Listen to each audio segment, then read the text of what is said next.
Jinsi Milton Obote alivyotoroshwa kwa siri kutoka Uganda baada ya mapinduzi ya mwaka 1985. Kuanguka kwa Milton Obote katikati ya miaka ya 80 kulikuwa mojawapo ya mabadiliko ya ghafla, ya vurugu na ya kushtua zaidi katika historia ya kisiasa ya Uganda.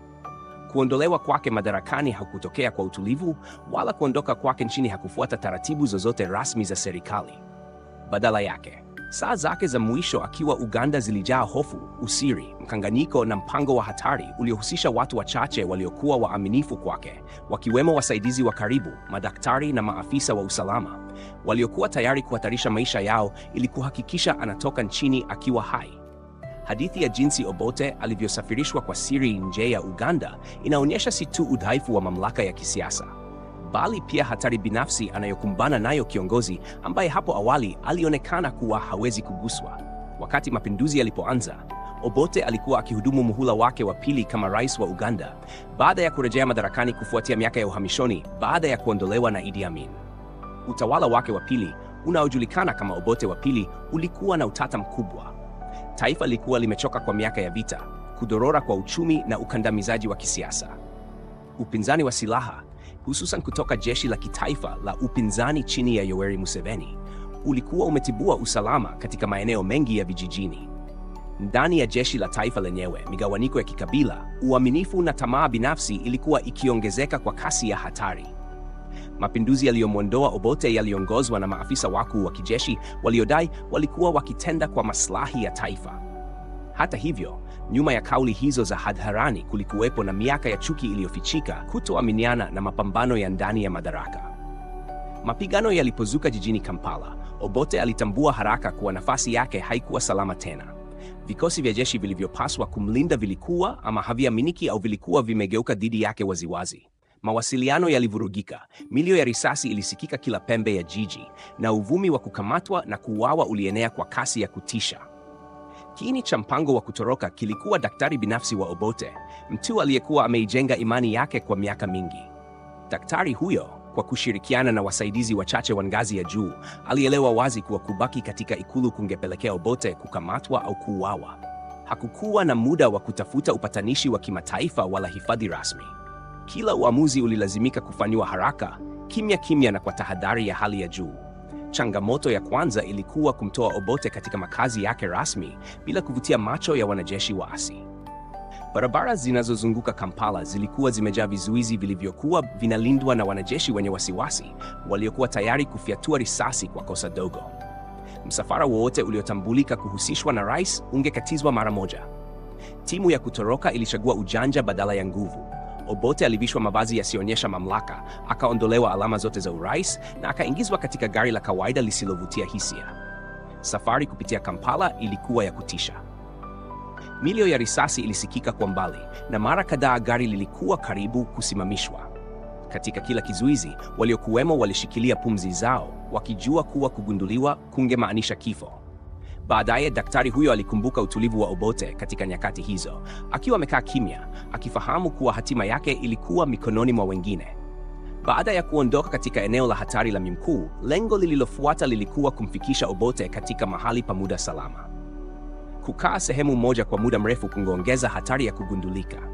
Wapangaji wa mpango walichagua nyumba za watu waliokuwa waaminifu, ambako Obote angeweza kupumzika kwa muda mfupi huku hatua inayofuata ikipangwa. Habari za mapinduzi zilikuwa zikisambaa kwa kasi na ilikuwa wazi kuwa maadui zake walikuwa wakimsaka kwa bidii. Sehemu hatari zaidi ya operesheni ilikuwa kuitoka Uganda kabisa.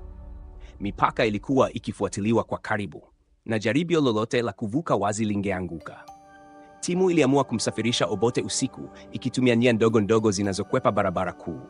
Uchaguzi wa Kenya kama kituo cha kwanza ulikuwa wa kimkakati. Licha ya tofauti za kisiasa, Kenya ilikuwa imewahi kuwahifadhi viongozi wa Uganda hapo awali, na kulikuwepo na mitandao iliyoweza kusaidia mara tu Obote alipovuka mpaka. Msafara ulipokaribia mpaka, msongo wa mawazo uliongezeka. Wanajeshi waliokuwa waaminifu kwa utawala mpya walikuwa wakiweka vizuizi vipya, na mkanganyiko ulitawala. Katika baadhi ya maeneo, haikujulikana ni nani aliyedhibiti eneo fulani. Timu ya kutoroka ilitegemea bahati, ujuzi wa maeneo ya wenyeji na uwezo wa kujifanya raia wa kawaida waliokuwa wakikimbia vurugu. Kuvuka mpaka na kuingia Kenya kulikuwa hatua muhimu. Ingawa Obote hakuwa tena katika hatari ya haraka ya kifo, mustakabali wake wa kisiasa ulikuwa umefikia tamati. Kuanzia hapo, aligeuka tena kuwa rais wa zamani aliye uhamishoni. Mamlaka za Kenya, kwa tahadhari, zilimruhusu kukaa kwa muda kabla ya mipango kufanywa ya kusafiri kwenda nchi nyingine. Hatimaye, Obote alikaa Zambia, ambako Rais Kenneth Kaunda alimpa hifadhi. Akiwa mbali na kitovu cha siasa za Uganda, aliishi maisha ya utulivu na upweke kwa kiasi kikubwa. Aliendelea kufuatilia matukio nchini mwake, lakini ilikuwa wazi kuwa enzi ya ushawishi wake wa moja kwa moja ilikuwa imefikia mwisho. Taifa alilolitawala mara mbili sasa lilikuwa likielekea mwelekeo mpya, likiongozwa na wahusika wapya na migogoro mipya. Kutoroka kwa Milton Obote kunaonyesha upande wa kibinadamu wa mamlaka ya kisiasa. Viongozi huonekana wasioshindika wakiwa madarakani, wakizungukwa na ulinzi na mamlaka. Lakini mamlaka hayo yanapoporomoka, hubaki kuwa binadamu wa kawaida wanaokabili hofu, usaliti na kutokuwa na uhakika. Kukimbia kwa Obote kutoka Uganda hakukuwa kuondoka kwa kishujaa kwa mwanasiasa, bali ulikuwa ni mkimbio wa kukata tamaa wa mtu aliyekuwa akijaribu kuokoa maisha yake. Tukio hili pia linafichua kutokuwepo kwa uthabiti katika tawala za kijeshi barani Afrika baada ya ukoloni. Obote alipata madaraka kupitia mbinu za kisiasa, akayaacha kupitia mapinduzi, akayarejesha kwa nguvu, na hatimaye akayapoteza tena kupitia uasi wa kijeshi wa ndani. Kila mpito uliacha nchi ikiwa dhaifu zaidi, imegawanyika na kujeruhiwa kisaikolojia. Raia wa kawaida ndio waliobeba mzigo mkubwa zaidi, wakikumbwa na uhamisho, vurugu na ugumu wa kiuchumi. Nafasi ya raia wa kawaida katika kutoroka kwa Obote ni ya umuhimu mkubwa. Madaktari, madereva na wasaidizi wasio na mamlaka ya kijeshi waligeuka kuwa wahusika wakuu katika kuokoa maisha yake. Vitendo vyao vinaonyesha kuwa uaminifu unaweza kudumu hata taasisi zinapoporomoka. Wakati huo huo, usiri wao unaakisi hofu iliyotawala kipindi hicho, ambapo kosa moja la usaliti lingeweza kumaliza operesheni nzima. Katika miaka ya baadaye, Obote alizungumza mara chache sana hadharani kuhusu maelezo ya kutoroka kwake. Waliomsaidia walibeba kumbukumbu hizo kimya kimya, wakitambua kuwa simulizi hilo lilikuwa ishara ya ujasiri na pia kushindwa.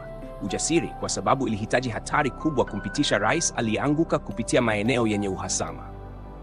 Kushindwa kwa sababu hitaji la mpango huo lilionyesha kuvunjika kwa uhalali na utawala nchini Uganda wakati huo. Mapinduzi na kutoroka kwa Obote pia yaliathiri siasa za kikanda. Nchi jirani zilifuatilia kwa karibu, zikifahamu kuwa machafuko nchini Uganda yangeweza kuvuka mipaka. Harakati za makundi yenye silaha, wakimbizi na wanasiasa waliokuwa uhamishoni zikawa jambo la kawaida katika siasa za Afrika Mashariki. Uwepo wa Obote uhamishoni ulikuwa ukumbusho wa jinsi bahati ya kisiasa inavyoweza kubadilika kwa ghafla. Kwa wanahistoria, hadithi ya jinsi Obote alivyotoroshwa kwa siri hutoa mwanga muhimu kuhusu namna mamlaka yanavyoporomoka. Inaonyesha kuwa mapinduzi si matukio ya kijeshi pekee, bali ni maigizo ya kibinadamu yanayohusisha hofu, maamuzi ya papo hapo na migongano ya kimaadili. Maamuzi yanayofanywa kwa dakika chache yanaweza kubadili mwelekeo wa historia ya taifa zima. Katika miaka iliyofuata, Uganda iliingia awamu nyingine ya migogoro kabla ya hatimaye kupata uthabiti chini ya mfumo mpya wa kisiasa. Obote alibaki kuwa mtu mwenye utata, akitafsiriwa tofauti na vizazi mbalimbali. Kwa wengine, alikuwa kiongozi wa kizalendo aliyesalitiwa na mazingira. Kwa wengine, alikuwa mtawala wa mabavu aliyesababisha mateso makubwa. Namna alivyoondoka haikumaliza mjadala huo, bali iliongeza sura ya mwisho yenye nguvu katika simulizi yake. Taswira ya rais wa zamani akipenya gizani ndani ya gari lisilotambulika, akiepuka vizuizi na kutegemea uaminifu wa watu wachache, inabaki kuwa mojawapo ya picha zenye uzito mkubwa katika simulizi la kisiasa la Uganda. Inaondoa dhana ya kudumu kwa mamlaka na kufichua udhaifu wake. Hatimaye, kutoroshwa kwa siri kwa Milton Obote hakukuwa tu suala la kuokoa maisha ya mtu mmoja. Kulikuwa ishara ya mwisho wa enzi, kuporomoka kwa mradi wa kisiasa, na majeraha makubwa yaliyoachwa na miongo ya misukosuko. Ni ukumbusho kuwa uongozi usio na uhalali mpana huwa hatarini, na kwamba mtihani wa kweli wa mamlaka hauji katika nyakati za ushindi, bali katika nyakati za kushindwa.